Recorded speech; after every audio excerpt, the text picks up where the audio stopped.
Hi, I'm Dr. Ellen Hendrickson, and welcome to episode 30 of The Savvy Psychologist. I'll help you meet life's challenges with evidence-based research, a sympathetic ear, and zero judgment. We'll use the best of psychology to help you be happy, healthy, and most importantly, yourself. Difficult people are like bedbugs. They're unfortunately common, hard to get rid of, and can make your life a nightmare. So many thanks to Jill Nicely of Overland Park, Kansas. She officially requested the podcast, but it's applicable to every one of us. Plus, later in the episode, we'll try a new segment, Savvy Listener Mail. So rather than covering difficult people type by type, like Debbie Downers, passive-aggressives, show-offs, those who cling like a bad case of static, and more, instead we'll cover 4 core tactics.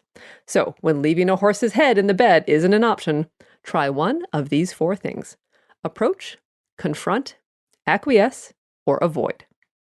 So strategy number 1 is approach. This is how your best, most generous, and caring self would handle this person. Indeed, when attempting the approach method, your mantra should be opposite action. So if you want to plug your ears and run, instead, take a deep breath, listen, and offer genuine kindness. Approach can work with blamers, show-offs, micromanagers, basically anyone whose ridiculousness stems from insecurity. Because when they, for once, feel heard, seen, and appreciated, they often retract their claws. But be warned, approach doesn't usually work for complainers or clingers. For complainers, lending them an ear only provides a soapbox, and clingers magically intensify their stickiness when they find a sympathetic ear. Strategy number 2, confront. Many difficult people have no idea that they leave a trail of offended eye rolls in their wake. And confront is actually a bit of a misnomer. Perhaps the tip should be offer feedback. And rest assured, my fellow conflict-shy brethren, confront never involves getting angry. Instead, it requires disclosure of the difficult person's effect on you. You don't have to get mad, just give them some information, and hopefully they'll take it from there. So for example, reframing with gentle humor can be a great way to package your message if it fits your style. For example, complainers can be gently dealt with using the phrase, our first world problems, or, hey, if that's the worst thing that happens today, you're doing all right. Then change the subject. Another method is more direct feedback. So for clingers, you could try the classic, when you, I feel.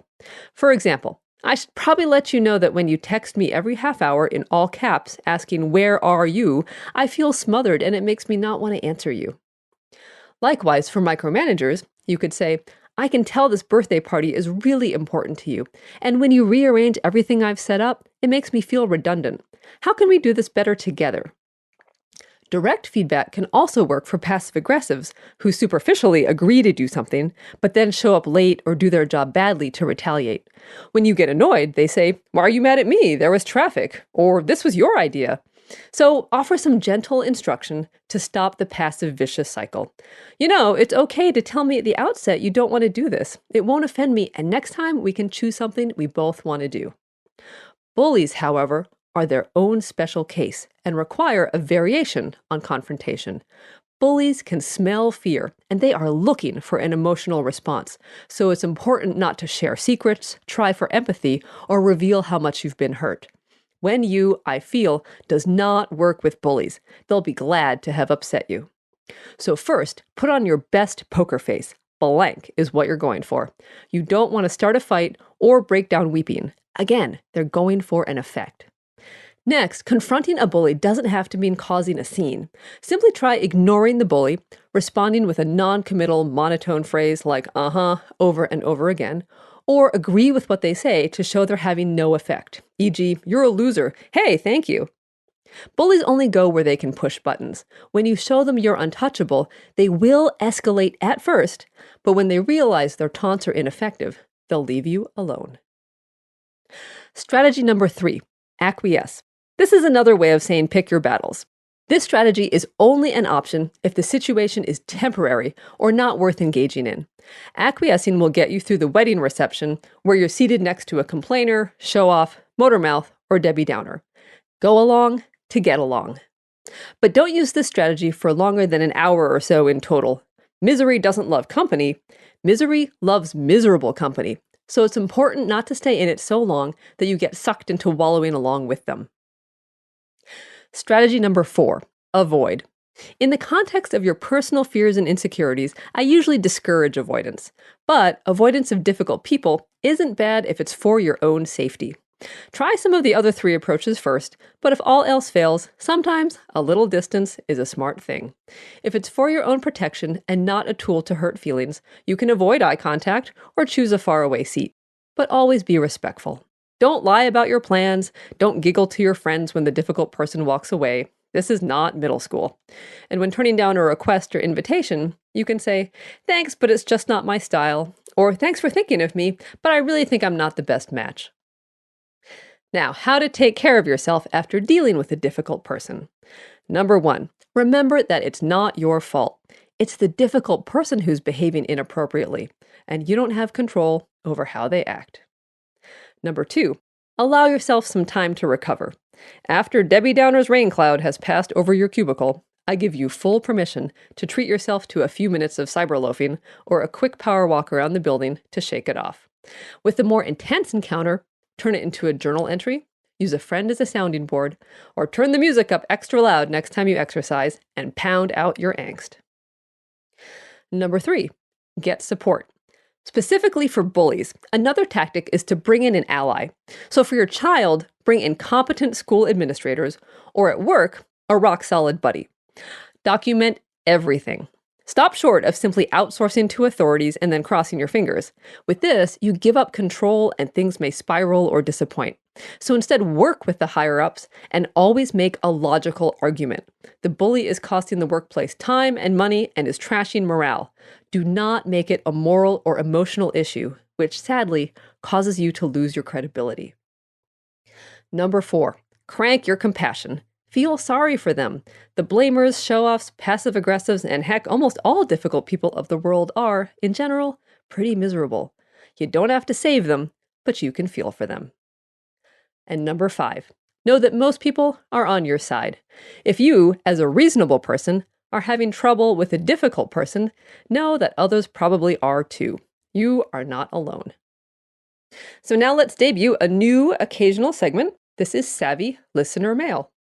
So after the episode, How to Identify a Psychopath or Sociopath, Keith Carter of Mobile, Alabama, wrote and asked, "I've read that psychopaths tend towards arson and are frequently bedwetters in their childhoods.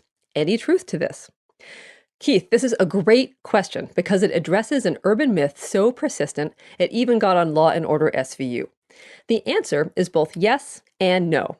The theory to which you're referring is the McDonald triad, also called the homicidal triad, which to me sounds like the combination of sick kids, a work deadline, and no coffee. But in 1963, the psychiatrist Dr. J. M. McDonald published a paper that suggested a set of 3 characteristics: arson, cruelty to animals, and bedwetting, predicting later homicidal and violent tendencies. But the study didn't actually crunch any data. It just came from Dr. McDonald's hunches after working with violent patients. And even McDonald himself started to express doubt in the theory after multiple studies failed to replicate his findings. But he was 1/3 right. In a 2004 study, kids were followed over a 10-year period, and those who had been cruel to animals were more than twice as likely to later commit a violent crime. Likewise, a 2005 study followed over 3,600 participants for 7 years and found that pet abuse was one of the 5 factors that predicted who would later abuse his partner. Animal cruelty, however, doesn't come out of the blue. It's often a sign of child abuse and neglect. Indeed, animal cruelty is basically about power and control, much like child abuse, sexual assault, or domestic violence, so it's no surprise that children who are brutally mistreated and humiliated may try to play out power and control scenarios by torturing animals weaker than themselves. Now, fire starting can also be a sign of childhood abuse and neglect, or a sign that kids have witnessed domestic violence. But while it isn't exactly the ideal extracurricular activity, it's not as strong a predictor of future violence as animal cruelty. Bedwetting, however, doesn't belong in the triad. While enuresis could be caused by anxiety in an abusive home environment, in the vast majority of cases, it just means an immature bladder, a heavy sleeper, or constipation taking up all the room down there. Delayed nighttime bladder control has even been found to be hereditary, so it may just be in a child's DNA. So, don't freak out if your child wets the bed. Wet sheets do not mean you have a budding sociopath on your hands, nor does it mean you're inadvertently abusing your child. Better early warning signs for future violence are child abuse and neglect, particularly combined with mental illness and substance abuse. Indeed, of McDonald's original 1963 research subjects, 90% had schizophrenia or organic brain disease, 35% had paranoid delusions, and 26% were drunk or high when they made their homicidal threats. If anything, that triad, plus being a victim of parent brutality, would have been the more appropriate predictors. If The Savvy Psychologist is useful to you, please show your appreciation by subscribing to the podcast, liking on Facebook, adding me to your Google Plus circles, or emailing a link to someone important in your life. Thank you for listening. I'm Dr. Ellen Hendrickson, and that is all for this week. Next week, we'll cover 4 strategies to help prevent Alzheimer's disease and other dementias. A transcript of the podcast and references for the studies I mentioned are always available on quickanddirtytips.com/savvy-psychologist. And of course, The Savvy Psychologist is strictly for informational purposes and doesn't substitute for psychiatric care or psychotherapy by a licensed professional.